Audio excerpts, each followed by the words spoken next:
Hello?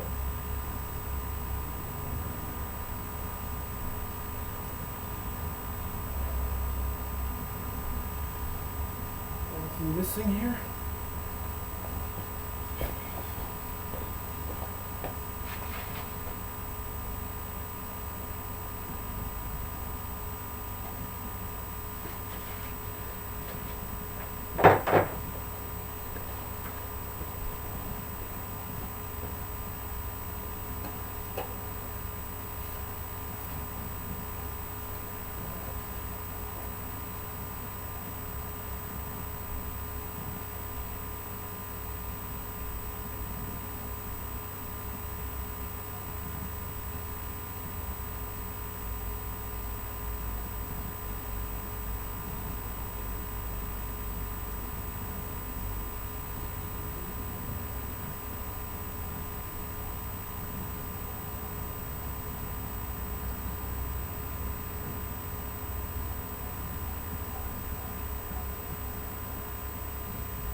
So let's see, how's it going here?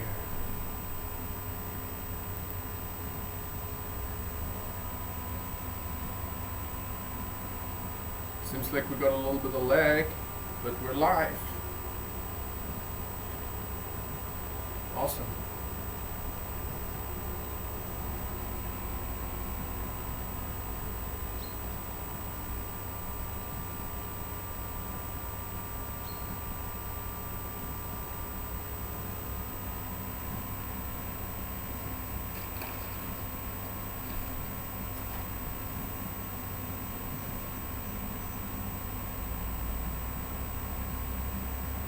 Cool, man.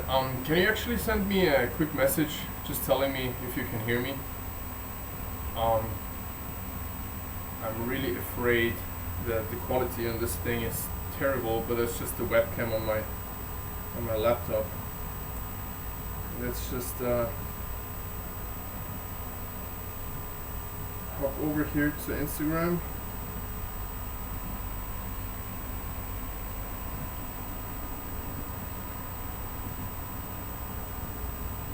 See if we can do this at the same time. Let's connect these two.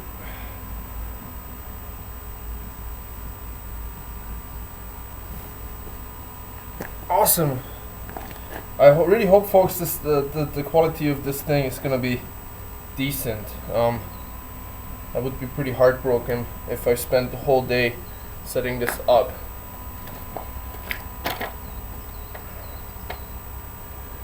And then it's all not working. Okay, let's see.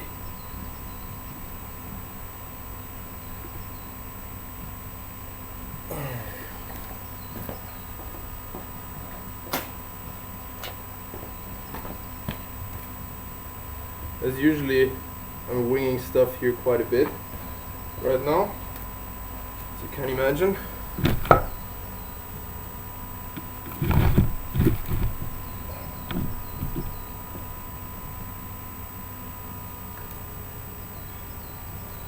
Awesome. I'm actually reaching some people. It's pretty amazing. Okay, folks. I'm pretty straight on Instagram, and I have a terrible lag on YouTube. And I'm gonna do this quite a few times. Actually, checking down. Just in to Las Vegas. Oh, nice.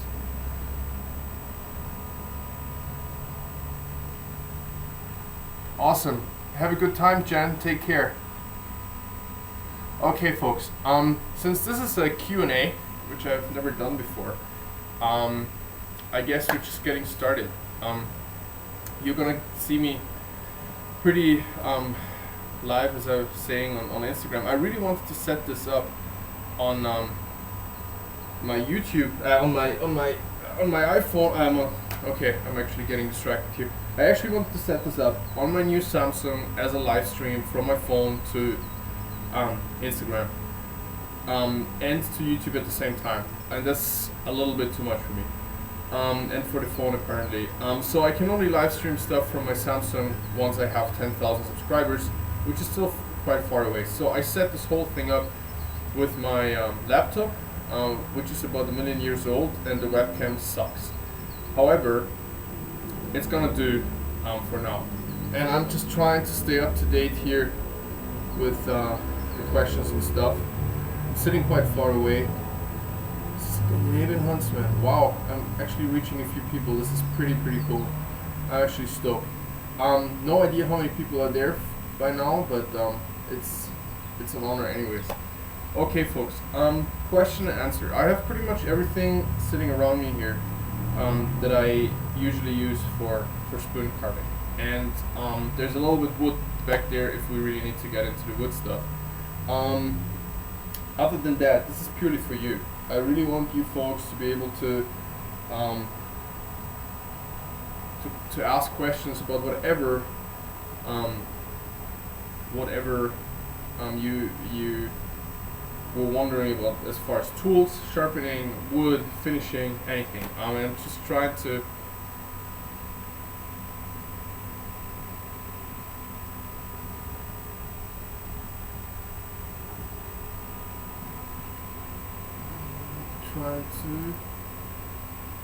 okay, it seems like we're having a little bit of trouble here on the YouTube live chat, so I'm just gonna finish the Instagram now. Sorry, folks. I'll try to get everything set up over there properly. Bye-bye. Okay. So let's see.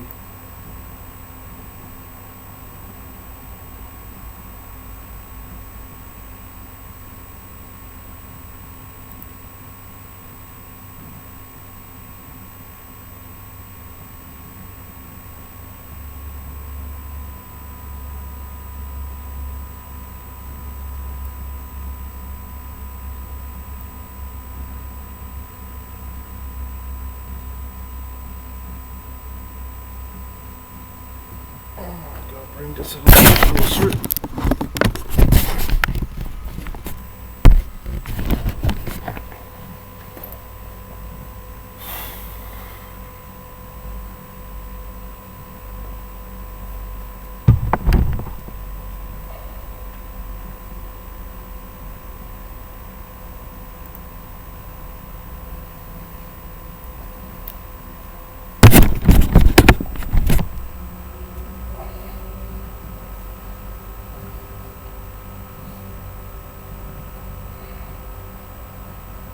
Still recording.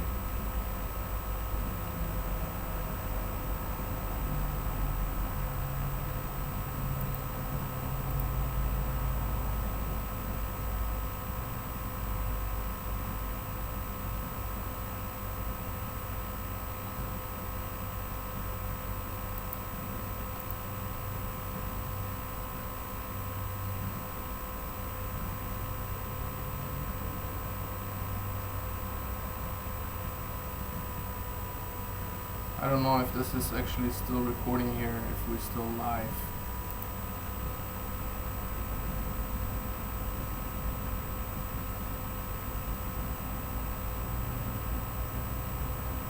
Connection looks good.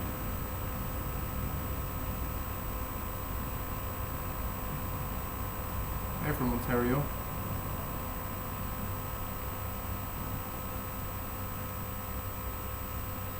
Wow. So you guys actually can see me? I just turned off my Instagram and all kind of stuff.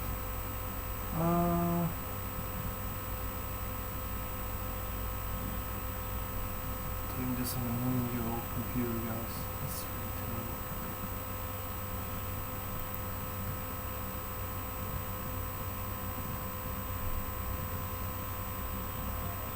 terrible. Okay, so I'm the only person who cannot see myself at the moment, which kind of sucks, but whatever. You were wondering what was a lie. Okay. Anyways, I'm just gonna go over to my camera, so I'm seeing myself here. Okay. Fuck YouTube. Anyways, okay, folks. So let me know what you want to see. What do you want to start out with? This is a pure Q&A. Anything possible. So now that we set this freaking thing up, let's just go ahead. So who's the first? Oh, okay, cool. So I'm the only person not seeing myself. Whatever. Go ahead.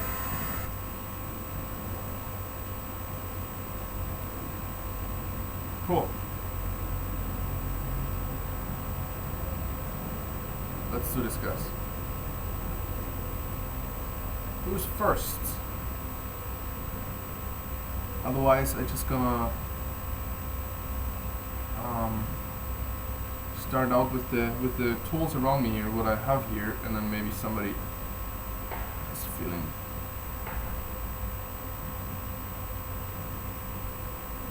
Cool. Perfect. Yeah, it says live stream is green. It's awesome. Okay, guys, go ahead.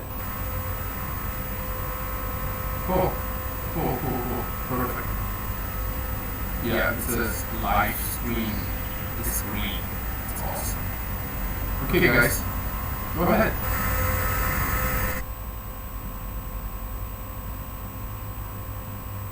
Who's up? Oh, I think I can see myself now. Okay. I wonder if your hands are hurting while carving. Okay, cool. So let's start with Mattis. I have a video actually on my YouTube channel that is talking about something that I call more or less joint problems from crafting and carving. I've done a lot of martial arts in the last few years, and I used to do quite heavy lifting, and I still do, but a little bit smarter than I used to. And joint problems are just in general a lack of maintenance, basically, or rather a strain from just using your joints very hard. You know, like as your car needs service every now and then, your body also just has how can I say that, is in need of some kind of TLC every now and then. Okay, so one very important thing that I noticed is that you have to choose the right tools for yourself, and that means to a certain degree that whatever axe you're using and whatever knife you're using, if you're feeling like there's something that you're not happy with, the grip being too slippery, or the size of the handle not being yours, anything like that, you know, if your gut feeling tells you there's something not working for you, go ahead and change it in the way you want it. You know, if this is a Grants vs. Brooks small first axe, it's a beautiful, nicely done head. It's a little bit too sticky for me in the wood, but other than that, this is a beautiful axe. I also like the handle and the ridge in front of it and all of these things, but I just hate this handle knob here, you know, and sooner or later I'm gonna carve this off if I'm deciding not to sell this axe again. So this is just an example how you just should go ahead, even if it's something like a, you know, produced thing like this, or that you don't want to, you know, destroy or something like that. If you're really carving properly and you're not like, oh, I'm gonna carve and then I sell my knives again, and like I'm not sure about it. You know, if you really stick with carving, go ahead. And you know, a good example, this is a Mora knife. There was a 1-2 something. It's not the regular Mora 106. It's the one with these funny grip ends and you know, the little bit of the guard here.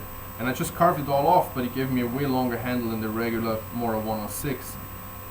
It's ugly as sin, but just fits my hand. You know, it has facets, and I'm just saying that if you have problems with your joints, maintain them, massage the muscles, stretch a little bit, not too much, because a strained muscle and tendons are not supposed to be stretched because they're already hurting. And other than that, you know, just take care of your tool handles and the sharpness of your blades. That's the best thing you can do for your joints. It might seem not related, but it's absolutely directly related. Okay, I hope I got this out of the way. Okay, how did you get involved in wood carving and Sloyd?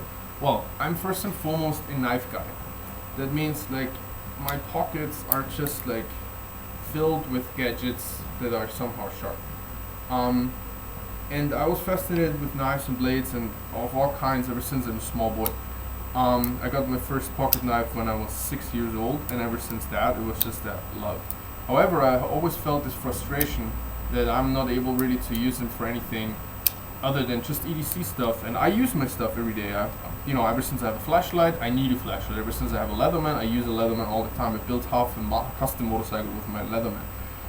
However, this little frustration of not being able to use these knives for what they were actually designed to in the first place, to a certain degree at least, you know, being tools and actually being worked, it just frustrated me, and I came across this whole bushcraft thing, and then the spoon carving by Ben Orford, and although this video is lacking a few things, it's a great first introduction into spoon carving, and it just got me a Grant Brooks wildlife hatchet. I just started out with that because it's not like there's that many axes lying around in Austria. Actually, in order to get like old axe heads to be modified into something, I rather bought stuff from the UK, but that's a different story. Anyways, yeah, I just got me a wildlife hatchet, which is the only hatchet that I don't have lying here. It's actually down in my room because there's already 7 axes here, and I thought it was enough for today. But I started out with the wildlife hatchet, and I bought me this motor right away,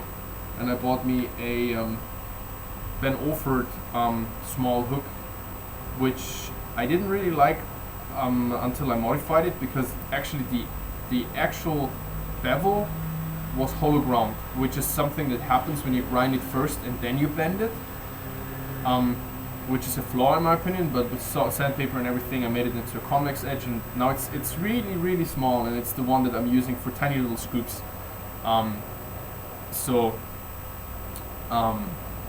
Right after that, I never got me a Mora hook knife because it was kind of apparent for me from the first, you know, in the first place, that it's something I really would have to put a lot of work into in order to make it work. I got me the Hans Carlsen regular right-handed hook knife, and as you probably know from my YouTube channel, if you're following my tool reviews, this is my favorite hook knife, because it has an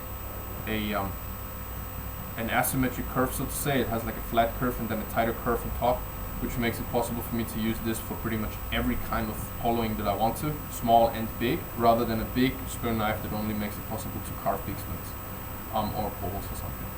But I have something in the mail that's very similar to this that I'm really stoked about, which is going to be a little bit of a surprise, or like not a surprise for me.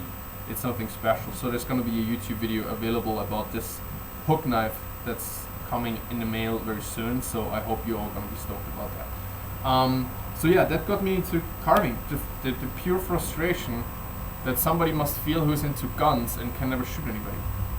Well, that went a little bit far, but you know what I mean. Like people just being into guns so much, and like at some point, I guess if people actually start hoping that they get in a situation where they can pull their gun, I'm not sure. You know, this is a very difficult topic. However, with axes and knives, I was just able to start this out, and then, you know, loving knives leads to making knives, and making knives leads to using them and to making sheaths, and making sheaths leads to making belts, and leads to making custom masks for axes, and then it's all a big circle, and then you're ending up just doing all your stuff, and then you want to sell it because you like making it your living, and then you become maybe something like along the lines of you guys or me. Okay, I'm trying to keep up with you guys. It's really difficult. Okay. Here, okay, look. I'm talking too long. I would like to know how to achieve a smooth finish without sandpaper. Okay. Cool, is going to be Cool, man. Yeah. Get the Mora out of your small grip. The normal Mora knives, the handles are too small for anybody who's not like, you know, my hands are rather junky and like small, but still the Mora knife. I actually have one here. This is the Mora Classic, which is probably the nicest little puko knife you can get. This is actually the leather sheath that came with it, and I hot waxed it. This is the regular Mora handle. Just with the classic blade, it means it's a puko blade. It's laminated as well, and I love this knife. You know, if you just want to have one like decent sized knife that you can take to the woods, and you know, you can sharpen the spine with sandpapers or files or something if it's too round, and you have your little do-it-all knife, and you can even carve spoons with this. It has a beautiful steel. This is laminated. I don't want to make this a plug for Mora knives, but if you just want to have this one classic looking puko style thing, get yourself a Mora Classic knife. But these handles are too small. I mean, are you kidding me? My hands are really not big, but this is too small. So what I can always do is I just split this handle here with some kind of gouge or, you know, some chisel, and I just take the whole stick tang knife out, and I get me a piece of wood, and I glue it in with epoxy properly. It's never gonna come out, come on, like proper epoxy, if you degrease everything. And then I shape this wood block into whatever I want, you know, and then I have really, you know, a great little project for myself, and you know, so do that with your Mora knives, in my opinion. Oh, you like to make your spoon rolls. Okay, I'm trying to keep up.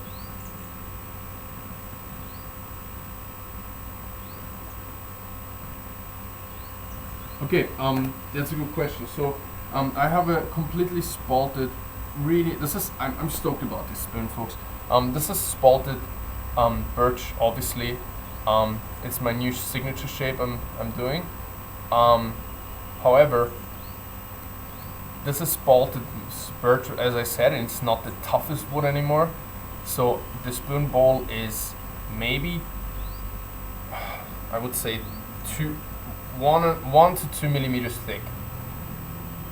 Which is still plenty strong for me. I don't know what you try to do with these spoons, you know. But on other woods like this kind of cherry, I definitely go 1 millimeter. This is another one. It's not oiled yet because it's gonna get cold roast. Just like this. This is such a tough wood. This is an asymmetric little breakfast spoon that asymmetric on one side, one edge, so you can reach the bottom of your bowl, with my new signature. Whoops, stay you go. With my signature shape, so to say. Just gonna turn off the internet around here. So these are 1 millimeter thick. On a cooking spoon. Serving spoon like this, for example, that is actually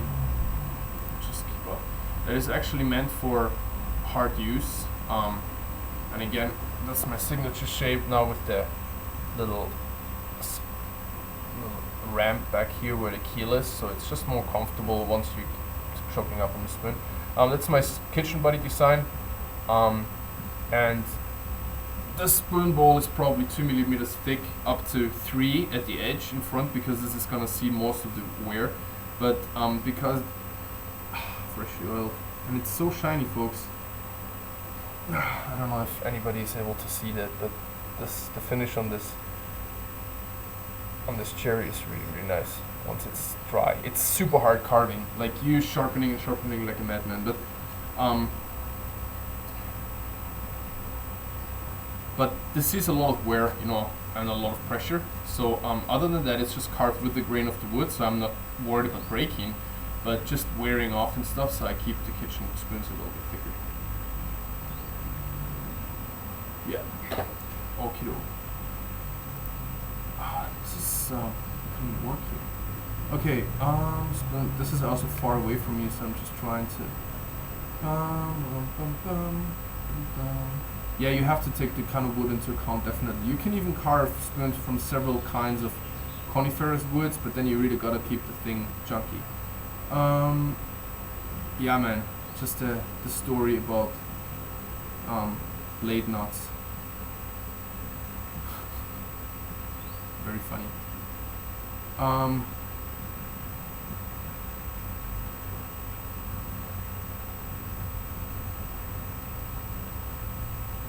So yeah, I'm going to Japan pretty soon, I guess. Like the whole blade thing led me into martial arts, and I started with judo when I was really small, and then after some American football, I got into capoeira, and I went to Brazil, training Brazil. Then I did half of an archaeology study that wasn't really mine because I had Latin in classic Greek in school.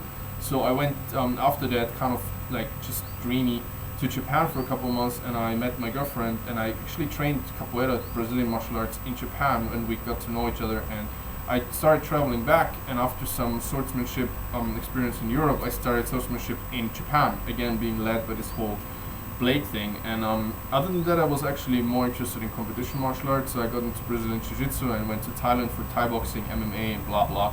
But I stuck with this whole blade thing, so I got a high rank in Japanese swordsmanship and represented in Europe now, in a few countries, and that just gave me the possibility to train with like 20 grand, more or less, antique swords, more or less, because you know, swords that I've several hundred years old we're not using for training anymore because of the wear on the blade, but a little bit younger blades for 150 years old, something like that, we're using for cutting tasks. So there I had another approach to the whole blade thing and blacksmithing and stuff. And so last year, 2 years ago, I decided to go back to Canada after staying in British Columbia on a ranch, and I just loved the freedom and everything. So I went back to Canada for a year with Jeff Noble Woodcraft, my really really good friend and brother, and yeah, we just went nuts. We had shows all the time. Like, we had separated businesses, but we just sometimes helped each other out. We got into bladesmithing with each other. Just experimented with steel, and we're just carving a couple of hundreds of spoons. And I got into leatherwork big time. Started working with canoe outfitting companies in Tamagami and down the Canadian Outdoor Equipment Shop in Mississauga. And I wanted to do a little crafty trip, but I just went full on nuts. And yeah, and now I'm back in Austria for about 3 months, and it has been tough to change the settings. And I actually would like to you know, just go back to where I can really craft like whatever I want, because here in Austria the guild system is forbidding it to the biggest degree. So yeah, I just want to go ahead and keep teaching people how to use knives, not only in a spoon carving setting, but as well just in a regular knife setting, because I'm just using a knife more than probably 99% of other people, except spoon carvers and butchers. And as well with the axe thing, you know, like I'm learning more about felling with axes and stuff, but I have my axe carving series and carving axe review series here on YouTube, where I just have this huge privilege of reviewing carving axes from people around the globe. Yeah, I just have this huge luck to do this, and I hope I'm doing a decent job, and I just would like to go ahead and keep teaching people how to use axes and work together with blacksmiths. This is the axe, by the way, that I forged with the Toronto blacksmith. I basically replicated an axe that I saw in Denmark when after I gave a seminar in Sweden. I went to Denmark to Roskilde, and I went to the Viking ship building wharf museum there, and yeah, they were basically having a lot of carving tools on display, and this is basically an 8th century shipbuilding smaller craft axe that I just replicated together with Paul, and yeah, so on and so forth. So I definitely want to travel, yeah, but I also would like to build up somewhere a base where I can finally just have my workshop with several sections with leather and steel and wood carving, of course, and give seminars, and, you know, and just do my videos and make it a proper living instead of just traveling around. And being a voyageur is very interesting, but the world becomes very small, and the amount of impressions become too much to process, and in the end you're always just living out of your suitcase in somebody's basement. So it's not, you know, I'm nearly 30, so it's becoming a little bit different. My first knife was a Swiss Army Spartan. Yeah, man, that's a great first knife for sure. Does your study of martial arts relate with your study of traditional craft? Well, one is the other. I mean, like, traditional martial arts is not the only one I'm doing, because a lot of things are outdated and I wanted to have a more practical approach, so I got into more Filipino martial arts as well that are very practical based and done by a lot of special forces and military and stuff like that. But everything has to be balanced. The traditional martial arts is balanced by the competition and the practical fighting systems. The traditional craft is then balanced by the knife handles that I shape first with a bandsaw, and then a belt sander, and then polish up. I don't like the dust, but it's also good to know how to shape things that way, and like everything is kind of balanced. What all of these things have in common is that the non-fun part is just the repetition that makes you good, and that's the same with all of these things. So I think that the approach to traditional craft shouldn't be too one-sided. There's only traditional craft. There's nothing else. That's dangerous because you ought to survive somehow these days. But traditional craft is necessary and is way cleaner in my opinion, and teaches real skill rather than just methods. If that makes any sense. Okay. Well, I'm very interested in hunting and fishing and everything, but I'm also, like, the only study that I ever finished is biology. So I'm seeing these things like very, very practical. I would like to provide some meat and everything for myself and my family in the future. And in Austria, it's just not fun. Like, first you have to be, more or less absolving a study in order to be able to do the test, and then every time you go out you have to go with whatever ranger or something, and it costs you thousands of bucks, so there's no fun with that. If I was living somewhere else, I would definitely get into hunting. Fishing is already a big part for me. I'm not the fisherman who is just investing hundreds of bucks and stuff. I have a good setup, and I just like going out and getting a couple of bass and then just having him on fire when I'm canoeing or something. So yeah, I definitely like all of these approaches. And I used to do traditional archery on a competition 3D competition level, so I was also building my own gear and quivers and everything, and my own cedar arrows and stuff, so even bow hunting would be interesting for me, of course.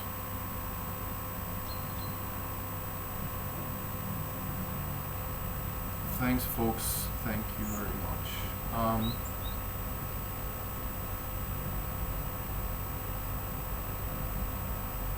Thanks folks. I'm really behind. I'm really freaking behind. Sorry guys.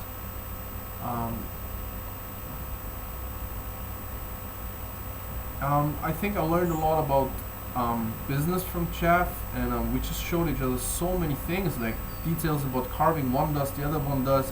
Sharpening, I showed him what I learned at Spoonfest, what I learned before with Japanese stones. He showed me the whole sandpaper approach, and he had machines I've never used before. I learned tons and tons from him about machines, and also approach about crafting and about like doing batches and just so many things. I don't even know. I hope he learned something from me too. I think so, but in the end we're just like a really cool symbiosis, because after all we did partially the same thing, but we didn't. So it was just really cool. Okay, I'm so behind. And this is just so laggy here. Oh, far out. Darn.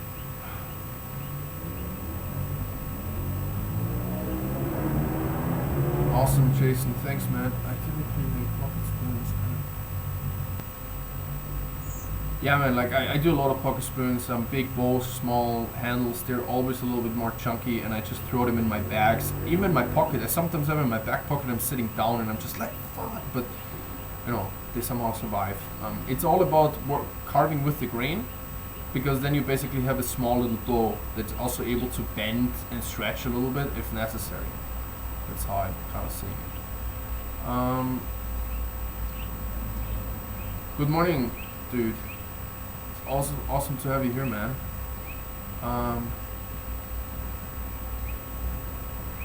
Yeah, I would love to go back to Spoonfest, man. It's just like not the total priority for me right now. I definitely made great contacts there. I love my friends that I met there, and I learned tons. And I think people also had a good time having me there. But it's just a year is only that long, and I want to go back to Japan, and then I want to start traveling again to North America. So I'm not sure yet. And I have to give a swordsmanship seminar in Sweden in May, and then there's another martial arts thing happening in Austria. It's just insane. But I would like to go up to Denmark when I'm back in Sweden. Darn.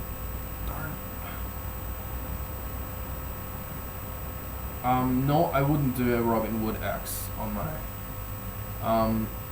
Yeah, they're ground in Sheffield. It's basically a Chinese production axe with a nice handle that's octagonal, which I really support. But if it's about axes in that price range, especially that steel as well, then you might actually be fine with just getting an old Sheffield head. I did a lot of modified axes. This actually is a French Goldenberg axe that I just handled with an octagonal handle, the same size as the small 4-6 from Grandmaster Brooks. You're so good, well, you're doing so well with like getting a nice old axe head from eBay with good steel, and making your own handle, and then you probably still got a better axe than some Chinese cast axe. I'm sorry to say that, like I support Robin and everything. That's not a question, but before I do a Robin Wood axe, there's a lot of other axes that I rather would have that are representing more what I would like to have on my channel. I thought about having the cold steel Norse Hawk on it because I have it, and it actually has a decent blade that you can even use for carving and all kind of other stuff. But it's after all a completely Chinese product, and I want to support blacksmiths from around the globe, as I say on my channel. So you see their axes, and everybody finds somewhere in his area. I mean, this one here is even from Israel, guys. This is coming up very soon. And this is one from Landvik Fortune Denmark again that I was a little bit involved in designing, and this is my go-to at the moment. I wouldn't have never expected that. Before that, I had this one from Landvik in Denmark, and I hated when I got it, and then it became my favorite hatchet for all kind of stuff. So I want to promote these kind of things, and not, although I understand that they're very affordable, and that's a great thing. But I'm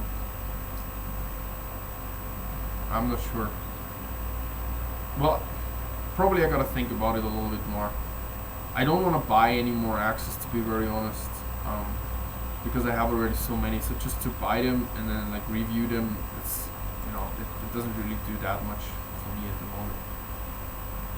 But it's a good question. That's absolutely right. Okay. Do you know of any other Tucacam makers than Nick Westerman? I'll ever get one of this always other stuff. Well, I'm a good friend of Nick Westerman, and I have to say the following.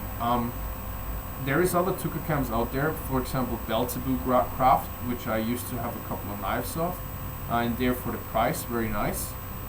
There's other makers, I'm sure. Belzebu, by the way, is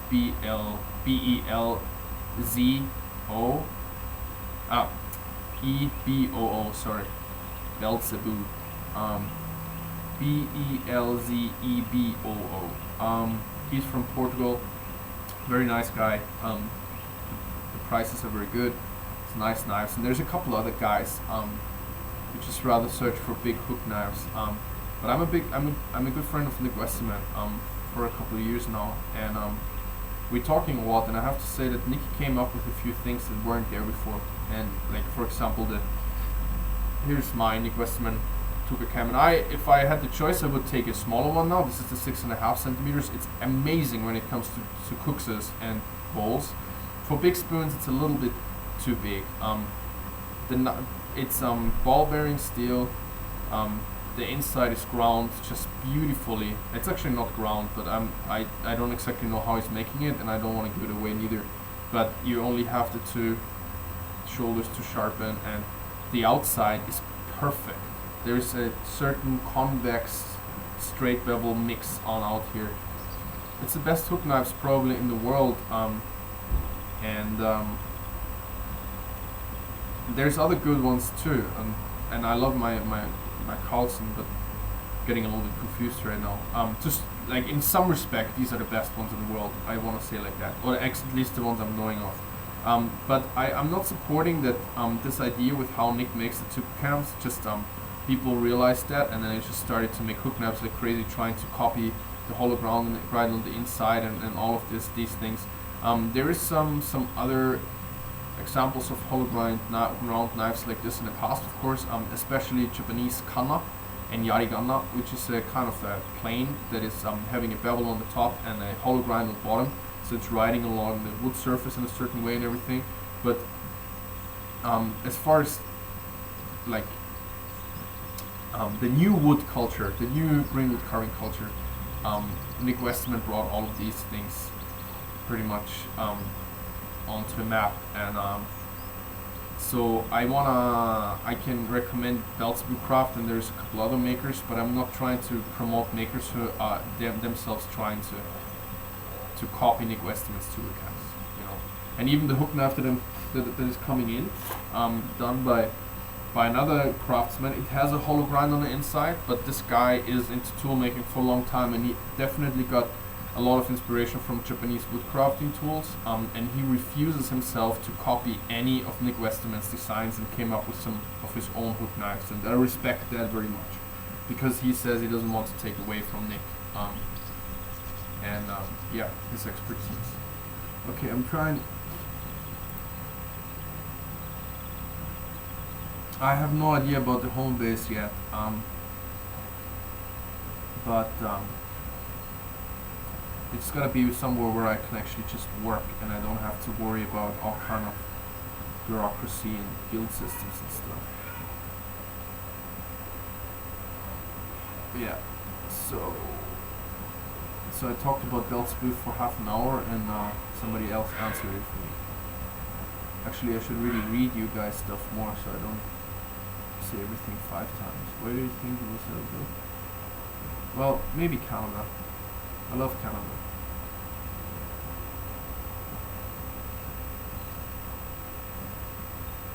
Thanks, Mr. Hate Pokey Way. I really appreciate your input and stopping by. Yeah, the Norse Hawk is currently in Canada actually. I really like it as a very light carving and very light bushcraft type belt axe. It is awesome, and I think it throws really well, and with a cheap axe like that. I completely modified it, of course. I stripped the paint, I made a burnt handle. It looks awesome, but it's not a hand forged carving axe that I'm saying it's a fun hatchet, but it does not necessarily fit into the carving axe review series in a way. I'm sure.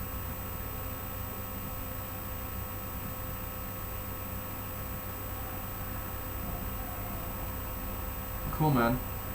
Okay, guys, there was quite a few questions, and I was trying to answer them as good as I could. So I'm surrounded by tools here, and I definitely would like you all to have the opportunity to ask a couple of more questions, and specifically before I'm doing that.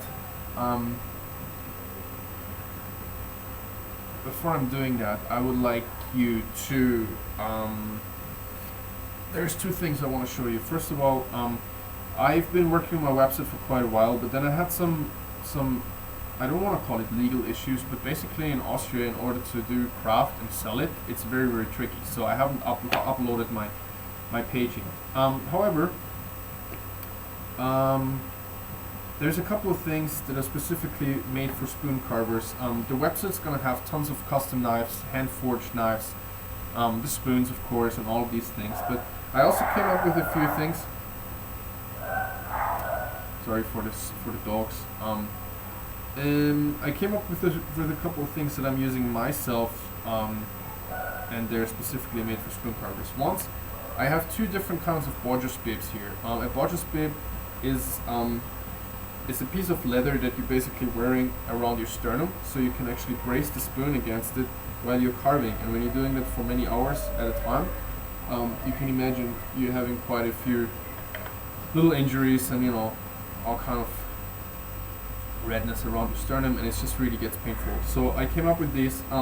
Everything that's kind of vegetable tanned leather like this is a little bit too hard, and the spoon actually doesn't really dig in and stay here, but it kind of slips off to the side. So the solution I came up with is the same leather as this elk neck here. I have made little trapezius style Bodger bibs. This is elk neck. It's about 5 millimeters thick.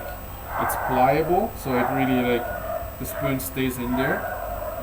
And it's also for women very practical because it just fits their chest better. But it's very thick and works really well. So these are elk neck, and these are here are elk neck as well. A little bit thinner, not much, but they're from brain tanned bison. So they are smoked as well. That means if they get wet or something for some reason in your workshop, or they're staying outside or something, when they dry, they are staying nice and pliable, and these here would rather get really, really tough and hard. So these two are, this is my Bodger bibs.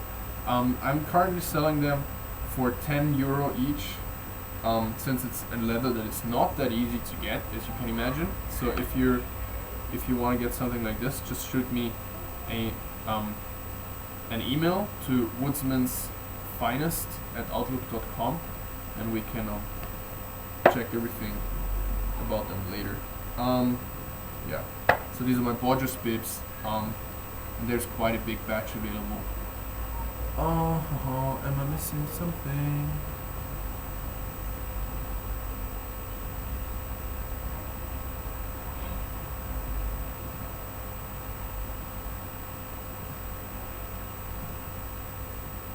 Yeah, I know it's going a little bit far talking about people's sternums. Okay, the edge retention.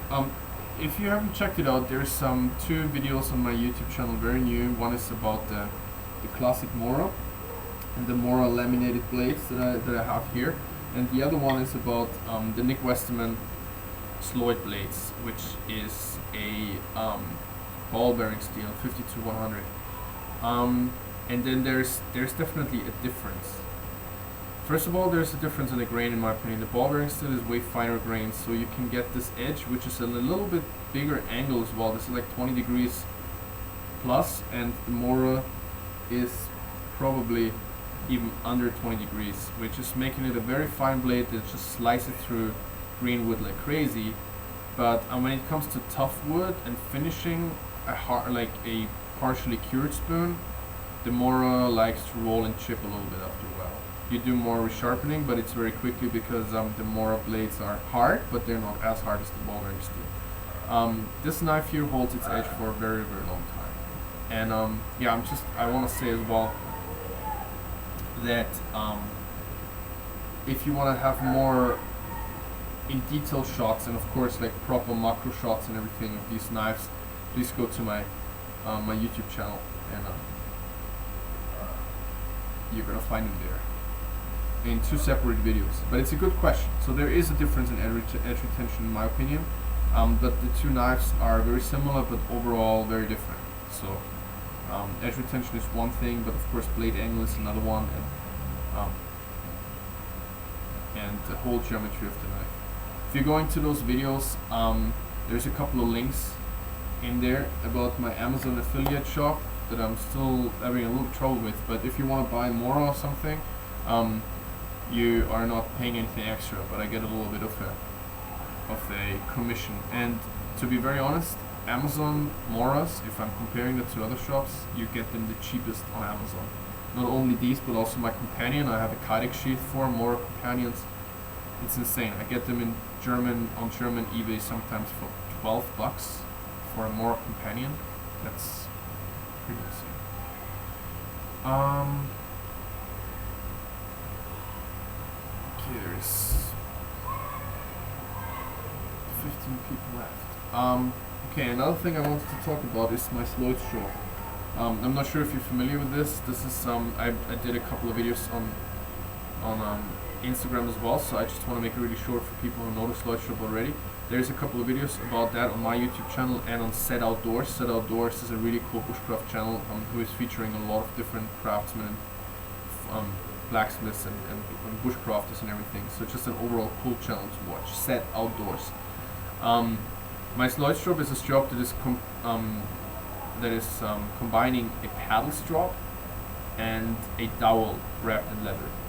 So I just have a paddle strop, a two-sided one, so you can put a rough, medium, coarse, and a very fine compound on it, and then I put a very fine compound on the leather that goes around the rounded edge. I've used this for 2 years, a lot.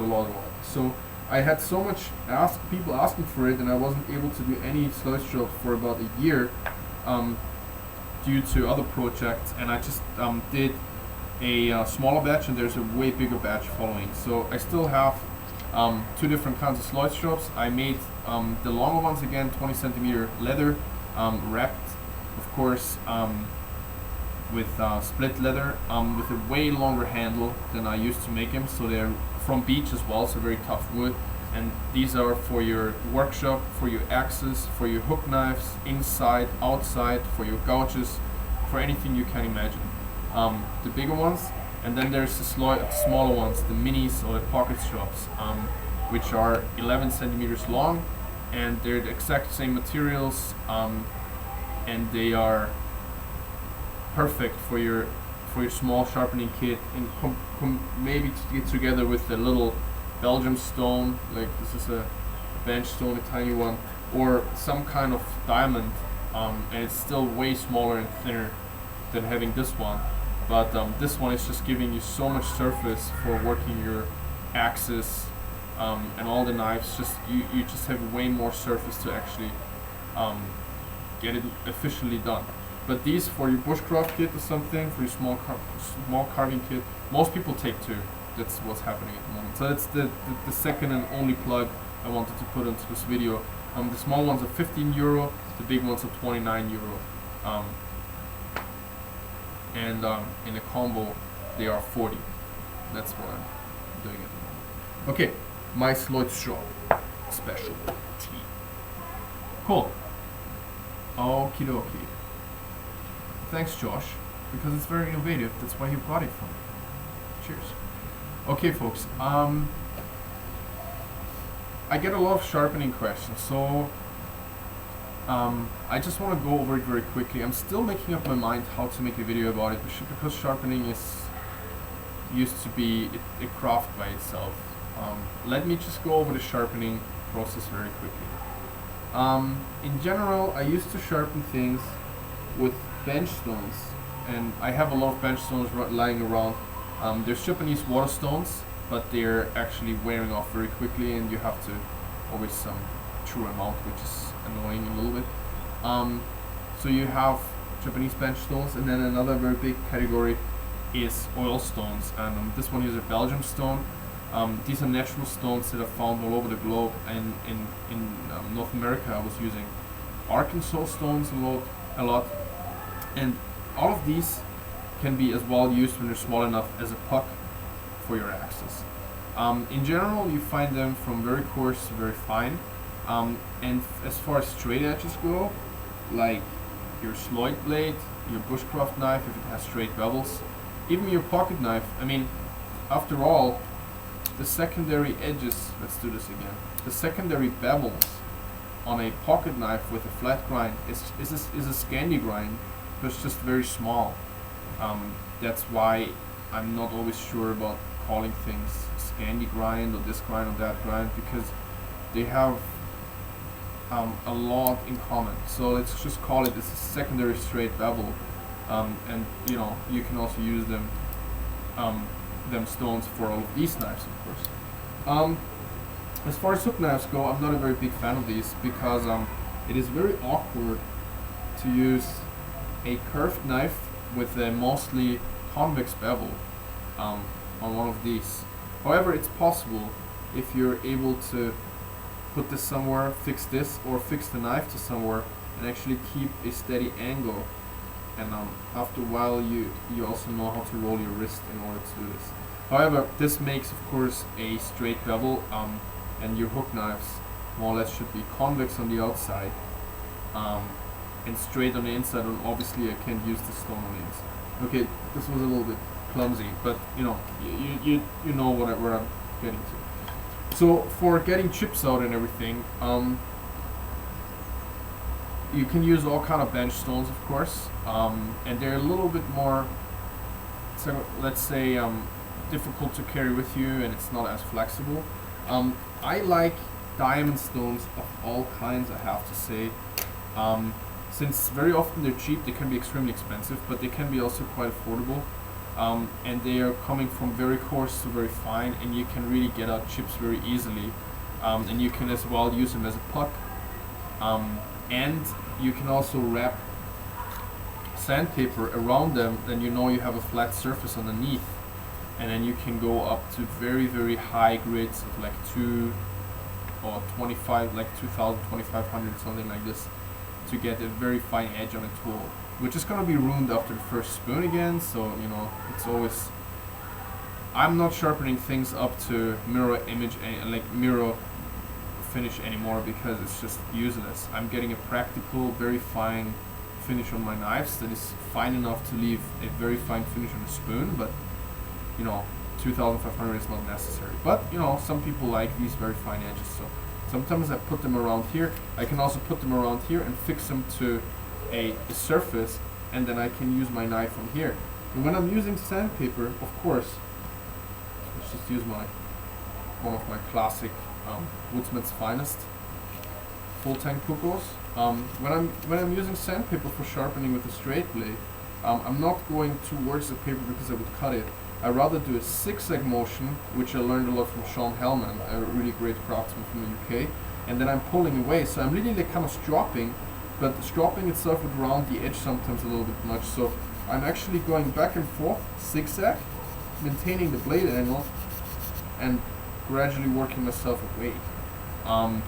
That way, depending on the finish of the knife, or how much sharpening, or even rebeveling something it needs, I can start from 220, 320 grit, 320 grit, and then I can work myself up. But for just honing or like getting an edge back a little bit, sometimes it's enough to go from 600 to 1500, something like that. However, so this is sandpaper, and like I just said, these diamond stones can be had very cheaply in a set like this, like man-made artificial diamonds from the hardware store. Another one that I'm using that I don't have here right now, that is my leather kit, because I'm sharpening my leather knives with it, is a combo stone that is to be had from like 2.5 inches, 4 inches up to bench stone size, which is very expensive. It's called a DC Diamond Ceramic Stone, and they also have a CC by now, I think, which is a ceramic on both sides, coarse and very fine. Can be had from Falkniven, and the very smallest version was always my go-to one. In fact, on my wildlife hatchet, my custom sheath for my wildlife hatchet has actually a pocket on the back for my DC 3 inch, and then there's a 4 inch, and then there's bench size. Anyways, so that would get me to the next point. After diamonds, yeah, I would sometimes finish off a straight blade on ceramic, which is very expensive to get in good quality. There's some Chinese ones out there, but they suck. So, you see, this is like a whole huge world, and then there's different kinds of sharpening and stuff. But I have a video on my YouTube channel that is where I'm sharpening stuff on Japanese natural stones, which is amazing because I had them in Japan from my girlfriend's dad, and I wouldn't know how much they would cost if you want to buy one. It's a natural Japanese sharpening stone, not a man-made one. So the one I was using was just like a chunk of rock that was flat on top, and would have been probably 500-600, maybe €1,000 new something. But they used it. He's a carpenter, so they use them for their planing blades, their Kana blades. And if Reach Swartz would look right now, he would probably drool all over that. But so yeah, I was able to use these. So this is on my YouTube channel. So look that up, and you're getting the basics of straight bevel sharpening for knives.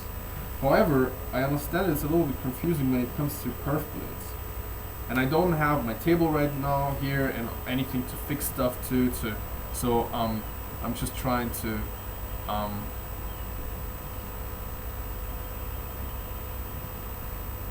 thanks, man. So I'm just trying to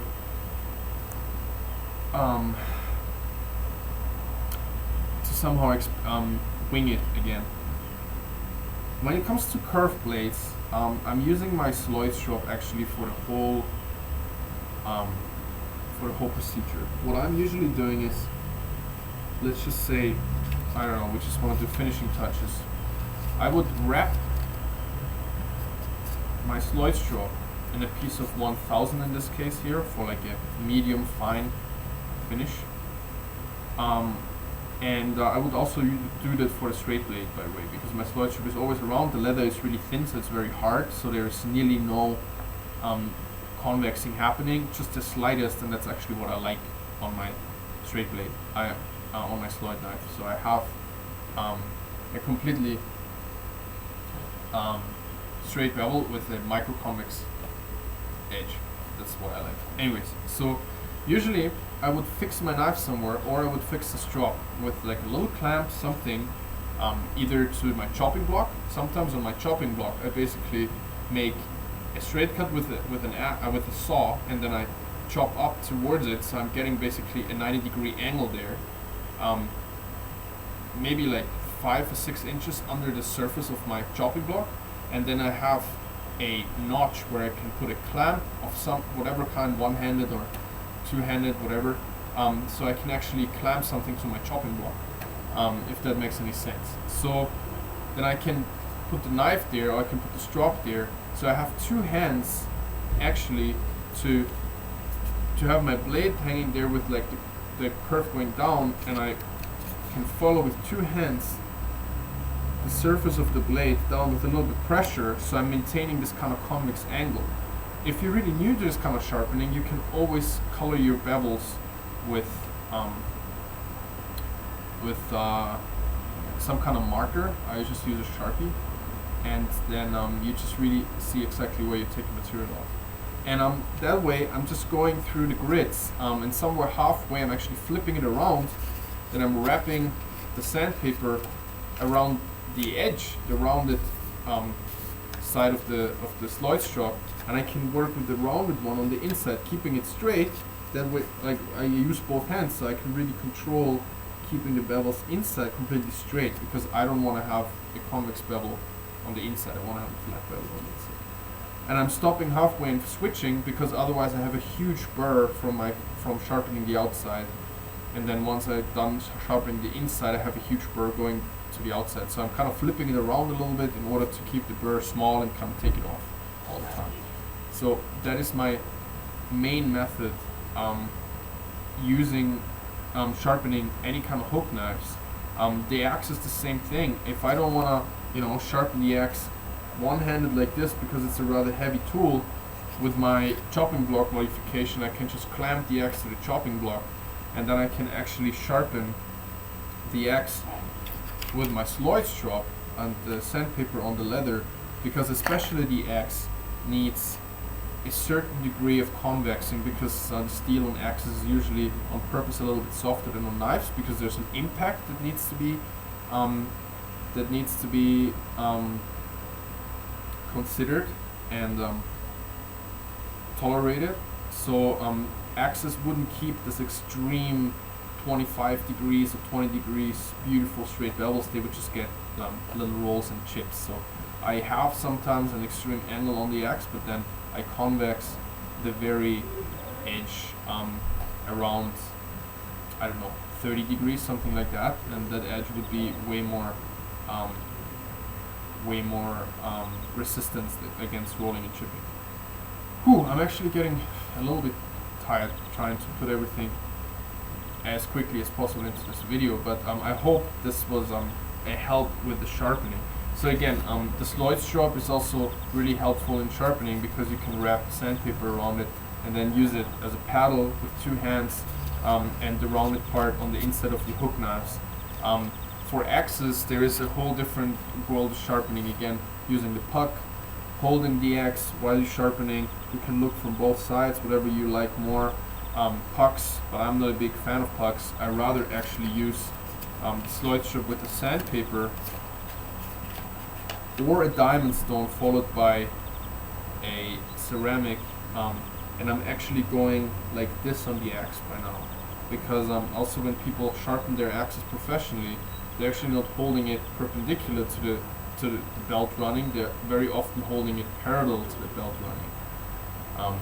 It's just something I found out works for me, so I'm sharpening like this very often and keeping the bevel, searching the bevel.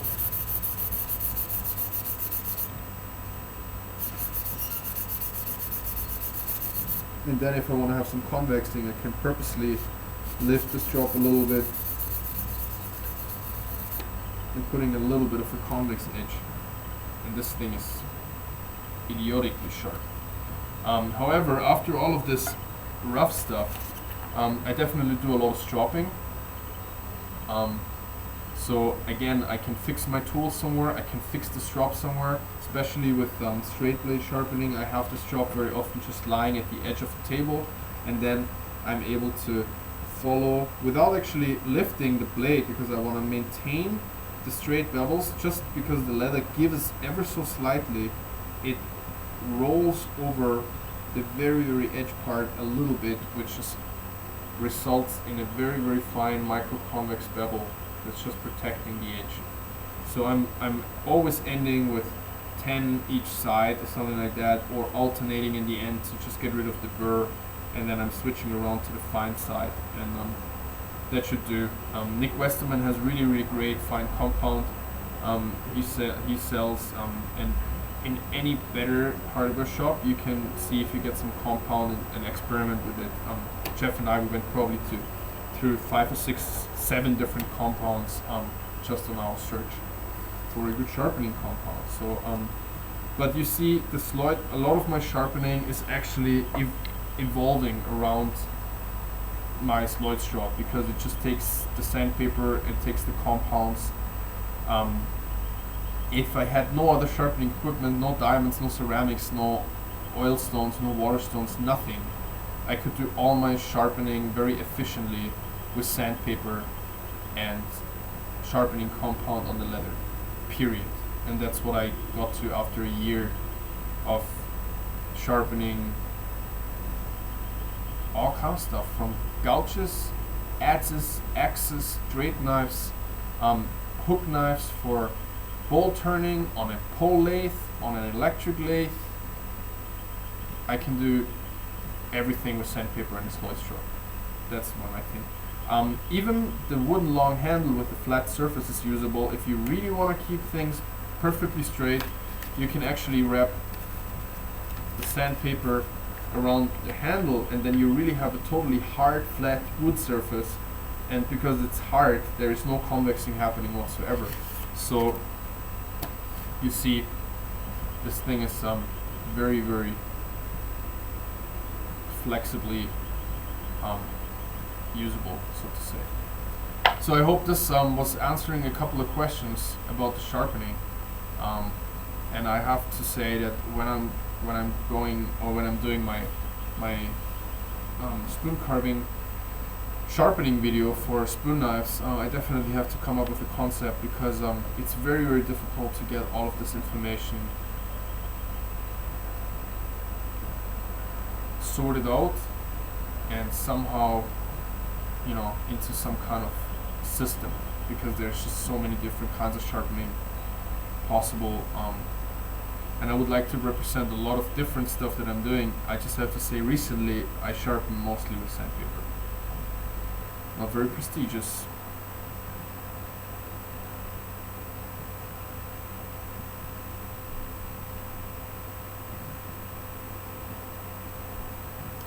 Mr. Nick Miller. Yeah, I was answering that question actually before. So if you're watching that video a little bit later, you can actually search for that part.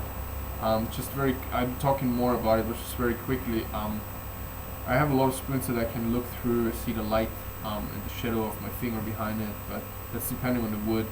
I wouldn't go under a millimeter and a little bit for very hard, tough woods.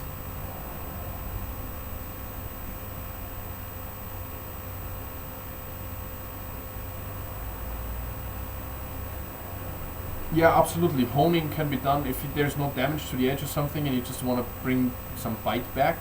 I wouldn't even strop on the very fine side. I would just go over the coarse compound a couple times, and actually it's a little secret to what I'm doing. After the completely flat stropping, keeping the angle, I sometimes take the knife and without any pressure, only the weight of the knife basically, I would lift the bevel up so it's like really steep, and I'm just pulling the knife over it without any pressure. And it's basically raising up just ever so slightly the most microscopic edge,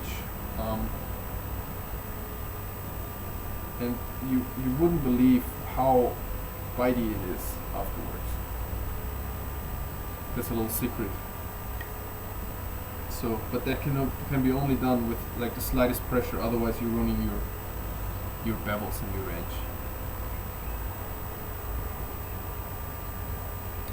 Cool, Michael. Thanks very much for stopping by. Yeah. So I'm trying to figure out what else we're gonna put into here today. As I said, there's all kinds of stuff I'm having here on my blanket. There's the axe that I just made recently. This is gonna be for sale as well. This is, like I said, a French antique axe, 700 gram Goldenberg. That is the same length as the Grantsford Brooks.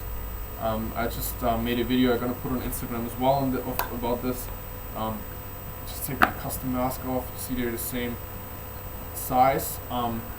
They have different heads. This is way more wedgy and it has more weight to it. But other than that, it has the same blade length, but the cutting edge on the French one is an inch longer. And I made a less curved handle for it. It's octagonal, it's completely carved, not machined. It has a very nice fawn's foot at the end that is shaped like my knife handles.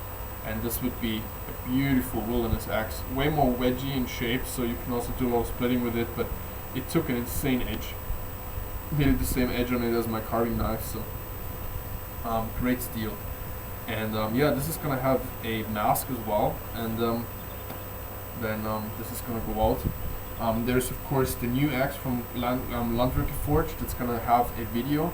Please support the videos on my YouTube channel as well, guys. I know most of you do already, so I want to say thank you.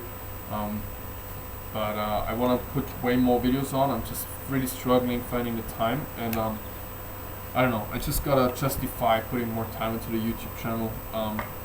Then here's another new axe that I am not saying anything about yet, but this is gonna be in another YouTube video very soon, which is a hatchet. That is basically a hybrid between a small bushcraft type hatchet, not even that small compared to the small first axe, but it's also a great carving axe. So this is going to be in a video very soon. Comes with a beautiful leather sheath.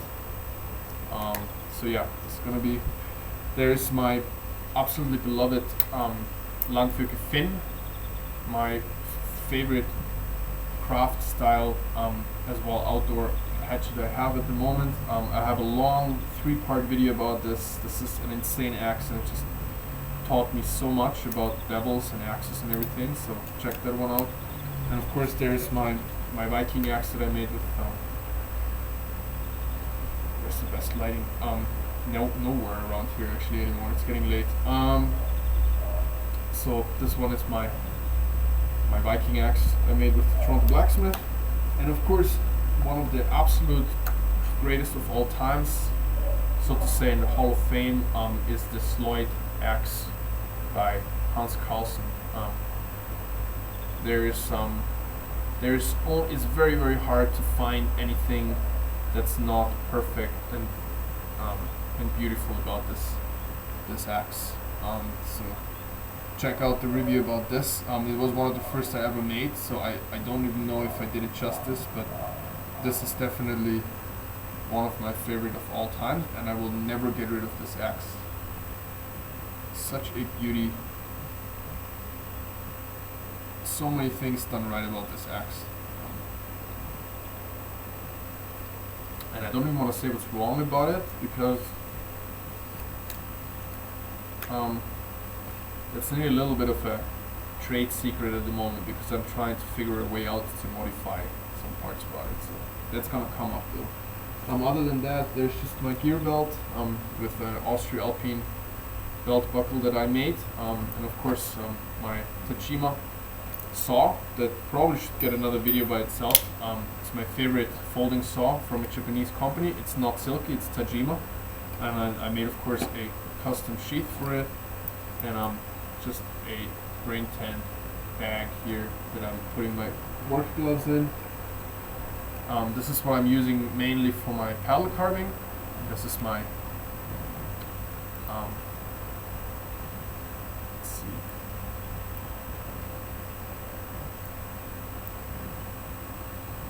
This is my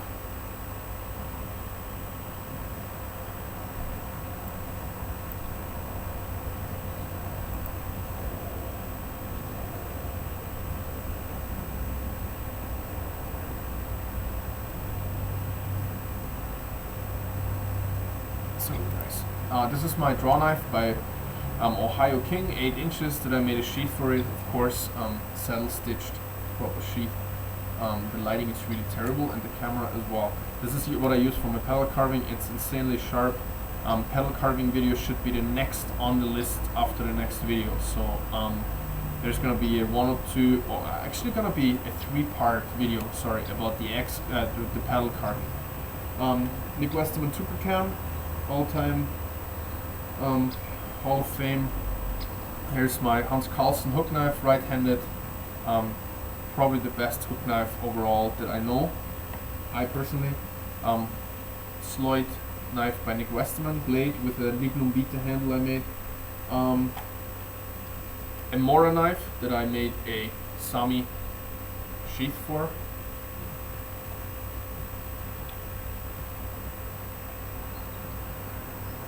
That snaps in, of course.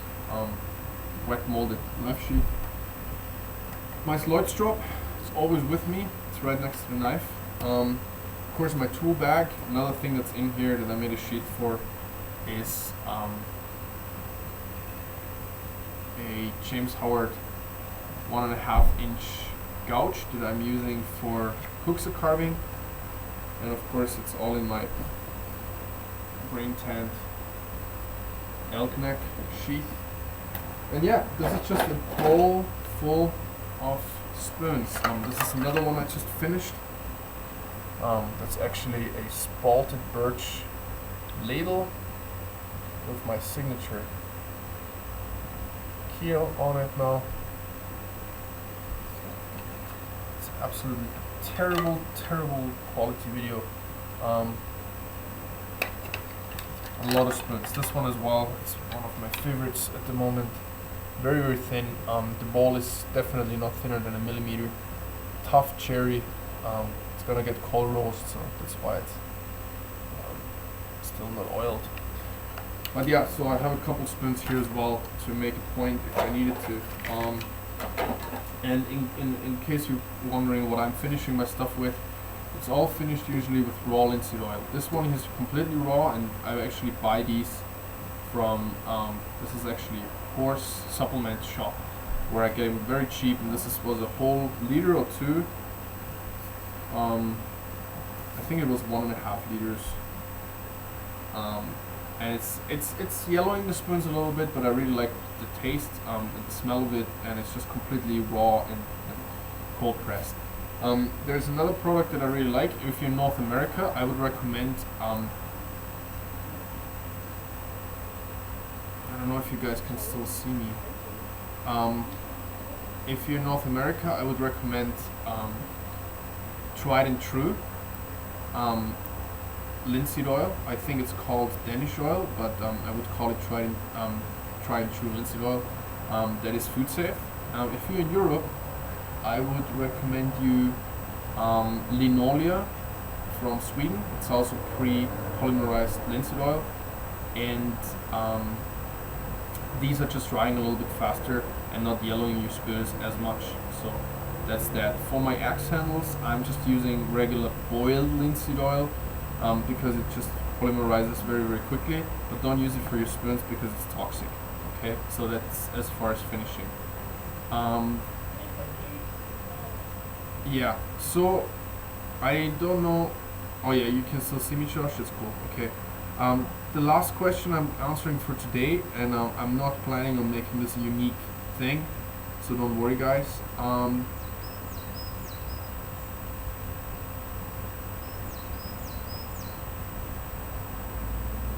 Thinner cheeks. Grant Force Brooks carving axe. Okay, what I want to say about that is that cheeks are an interesting topic. The carving axes that I get from Landwerke Forge, their cheeks are not parallel if you look at them from the front, just like on a Grant Force small forest axe, for example. They are actually convex, so the cheeks are rounded that way, and then they're also rounded that way, right? If they're flat like this, they tend to stick in the wood when it comes to felling, bucking, and limbing in a lumber scenario. However, it's a little bit the same with carving, because you're doing a lot of stock removal in green wood, so some axes tend to stick a little bit. You know? However, since we're working with rather heavy heads and short handles, there's a little bit more control. This antique French axe head here has a completely wedgy shape that really ends up in a very, very thin grind that I convex just to protect it a little bit. But the cheeks as well, if I'm looking down from any direction, the cheeks are completely flat. Just because it's more wedgy, it's not going to stick in the wood hopefully as much, but it's rather throwing chips when it comes to a lumber scenario. Carving axes though, and a lot of Kent pattern old axes that I got, since they're basically driven out from the center to the top and the bottom, so to the toe and the beard, they're ending up being a little bit thinner on top and on the bottom and a little bit thicker in the middle, and that often leads to this kind of bevels that looks like they're really narrow on the top and wide in the middle, and this is actually wanted that way. So since I drove my own axe out with the sledgehammer together with Paul, which was absolutely how can I say that? I think exhausting is the best word. Without actually really intending myself, because at that time I didn't really even know about these fine proportional details of the axe anatomy, I was actually achieving a little bit of a convex kind of cheek, and that just throws chips and really, really aids in stock removal. So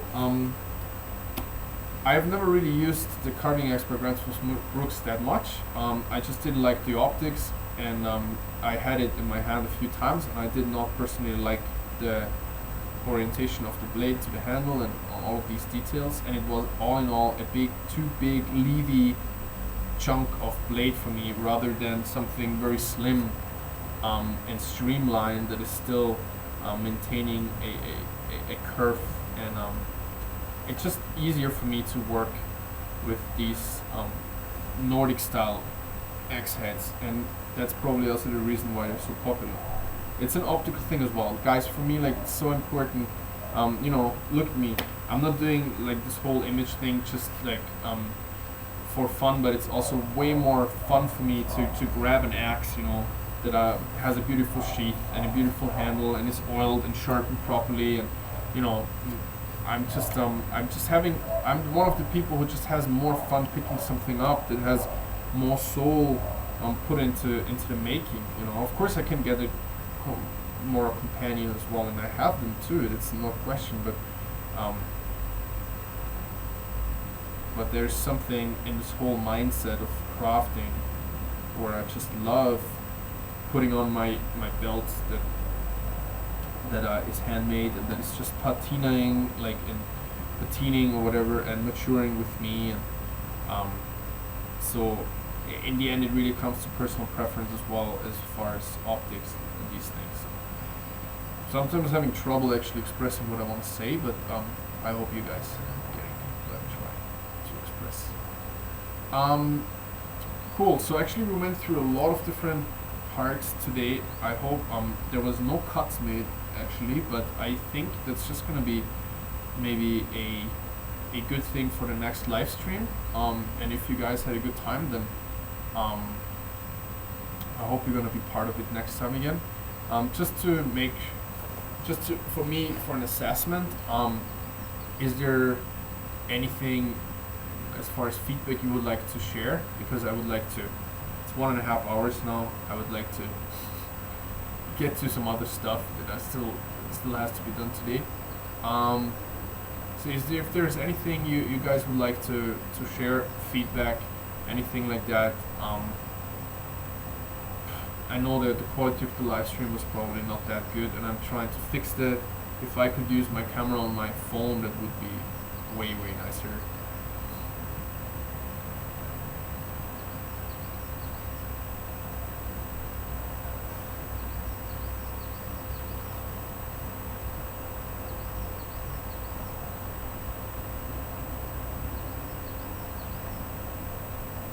Thanks, Josh. That's always good to get that feedback that people are actually watching the videos. Yeah, if you had a good time watching, just leave me a quick comment. So yeah, man. It's already 5 o'clock here, so you can imagine that that the lighting is not really good. Last time I was wearing a really light shirt for a video, and it was just so bright that the whole video was completely screwed. But like I'm using as you can tell, this is really dark. Like now, you know, the lighting on this camera is terrible. I mean, this laptop is probably 6 to 7 years old. You can imagine how good the camera it is. I was really trying to use my new Samsung that would have a really good picture quality. But I don't know if somebody can help me setting it up on a phone. It just said something like mobile streaming, live streaming is only allowed from 10,000 subscribers up. So I was trying to set it up, but it would just get me into this stupid cycle where I have to sign in over and over again, and it never really starts the live stream. If I figure it out until next time, it would be way better quality, which would be really good if we're doing some axe carving and some knife carving in the next video. So yeah, man. The beard.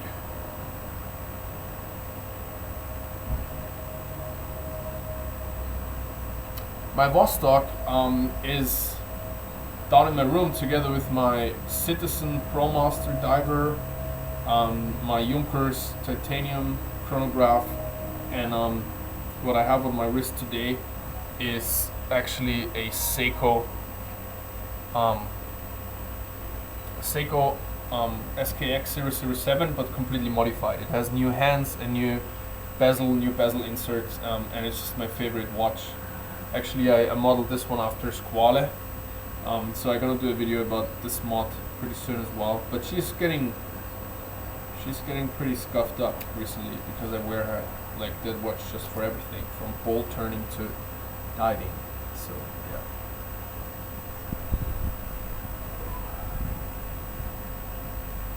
But there's a good question, man. I actually like somebody asking me about the EDC. Yeah, a couple more subscribers would be really practical, so that actually I'm able to reach a couple more people. But you know what? That's just coming with time. I'm just working on the amount of output I get to you folks. So I hope that more people are just gonna find the videos and have a good time watching. And building something like this up is never gonna be easy. So yeah. Cool guys, thanks so much for tuning in. I really appreciate it. 1.5 hours of time is an absolute honor and pleasure for me. I'm really hoping that I got anything to you guys today. And there was a little bit of info there for you. After all, I don't want to just ramble about stuff. Hopefully next time the quality of the video is going to be improved with either my phone, or I might even be able to somehow connect my camera, my DSLR, with my computer. I just didn't have time today to figure that out before the video. So I'm really happy that it actually worked at all. So wherever you are, folks, I really appreciate your support and your time, and I'm gonna update you on Instagram and Facebook as soon as I want to do the next live video, and then there's gonna be another motto. Most likely it's gonna be an axing part or something. Other than that, I'm trying to come up with another video about my video equipment, which is maybe not the best advertisement having this terrible video quality right now, but it's gonna be about what I'm using with my DSLR for the videos, so maybe that's interesting for you guys. And the next carving video should be following beginning of next week. So wherever you are, thanks very much for your support, and stay safe and warm, and I'm gonna see you next time, guys. Cheers.